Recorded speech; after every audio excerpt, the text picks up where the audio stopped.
మంది ప్రజలు లివరు గుండె జబ్బులతో మద్యం తాగి చనిపోతున్నారు.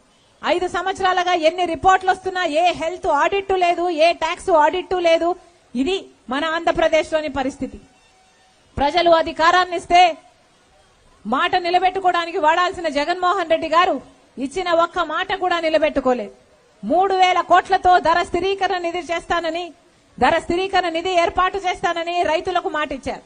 ఏ రైతే గాని పండించిన పంట నష్టానికి అమ్ముకునే అవసరం ఉండదు, ప్రతి రైతు లాభానికి అమ్ముకునేటట్టు చేస్తానని చెప్పిన జగన్మోహన్ రెడ్డి గారు ఆ మాట విస్మరించారు.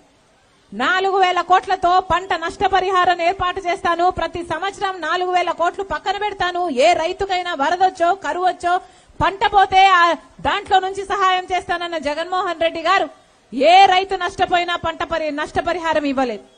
రాజశేఖర రెడ్డి గారు రైతును నెత్తిన పెట్టుకున్నాడు, వ్యవసాయాన్ని పండుగ చేశాడు. డ్రిప్ అయితేనేమి, సబ్సిడీలు అయితేనేమి, ఎరువులైతేనేమి ఎన్ని చేశాడు రాజశేఖర రెడ్డి గారు రైతుల కోసం. జగన్మోహన్ రెడ్డి గారు ముఖ్యమంత్రి అయినప్పటి నుంచి రైతు అప్పుల పాలైపోయాడు తప్ప కనీసం డ్రిప్ మీద కూడా సబ్సిడీ ఇవ్వకుండా ఉన్నాడు జగన్మోహన్ రెడ్డి గారు. మరి రైతులు ఎలా బాగుపడాలి? ఆ రోజు రాజశేఖర రెడ్డి గారు ఏం చెప్పారు?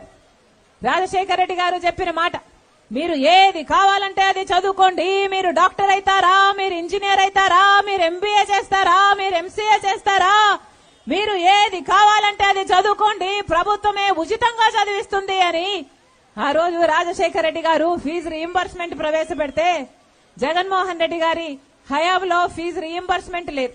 ఆఖరికి కన్న తల్లిదండ్రులే అప్పో సప్పో కూలీ నాలి చేసి బిడ్డలను పెద్ద చదువులు చదివిస్తే ఈ రోజు ఉద్యోగాలు రావటం లేదు. అధికారంలోకి రాకముందు జగన్మోహన్ రెడ్డి గారు 2,30,000 ఉద్యోగాలు ఖాళీగా ఉన్నాయి ప్రభుత్వ శాఖల్లో, నేను అధికారం లేకొచ్చిన వెంటనే అవన్నీ భర్తీ చేస్తానన్న జగన్మోహన్ రెడ్డి గారు 5 సంవత్సరాలు అయిపోయింది. ఈ రోజుకి ఇంకా 2,25,000 ఉద్యోగాలు ప్రభుత్వ శాఖలో అలాగే ఖాళీగా ఉన్నాయి. ఆ రోజు జగన్మోహన్ రెడ్డి గారు ముఖ్యమంత్రి కాకముందు 23,000 ఉద్యోగాల డిఎస్సి ఉద్యోగాలు ఖాళీగా ఉన్నాయి. చంద్రబాబు గారు 7,000 ఉద్యోగాలకే నోటిఫికేషన్ ఇస్తే సిగ్గులేదా చంద్రబాబు గారు అని ఆ రోజు తిట్టిన జగన్మోహన్ రెడ్డి గారు నేను అధికారంలోకి వస్తే 6 నెలల్లో 23,000 ఉద్యోగాలను భర్తీ చేస్తానని చెప్పిన జగన్మోహన్ రెడ్డి గారు ఇంతవరకు వాటిని భర్తీ చేయకుండా ఆఖరి క్షణంలో ఇప్పుడు 2 నెలలు ఎలక్షన్లు ఉంది అనగా మెగా డిఎస్సి 23,000 ఉద్యోగాలు ఇవ్వాల్సిన జగన్మోహన్ రెడ్డి గారు మెగా డిఎస్సి ఇవ్వకుండా ఆఖరికి దగా డిఎస్సి 6,000 ఉద్యోగాలతో నోటిఫికేషన్లు ఇచ్చారు. అంటే కుంభకర్ణుడైనా 6 నెలలు నిద్రపోతాడు, 6 నెలలు పనిచేస్తాడు. జగన్మోహన్ రెడ్డి గారు అయితే 4.5 సంవత్సరాలు నిద్రపోయారు.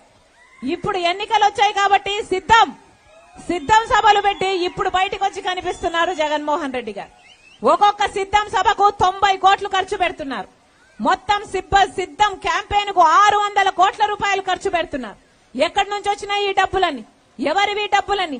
ఎక్కడ చూసినా sand mafia, land mafia, wine mafia, ఎక్కడ చూసినా ఏ మైన్ మాఫియా, ఏది చూసినా మాఫియాని.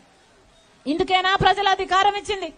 ఆఖరికి ప్రజలు అధికారం ఇస్తే తన అధికారాన్ని బలం లేని వాళ్ల కోసం, న్యాయం జరగని వాళ్ల కోసం వాడకుండా ఆఖరికి రోజు హంతకుల్ని కాపాడడం కోసం వాడుతున్నాడు జగన్మోహన్ రెడ్డి గారు.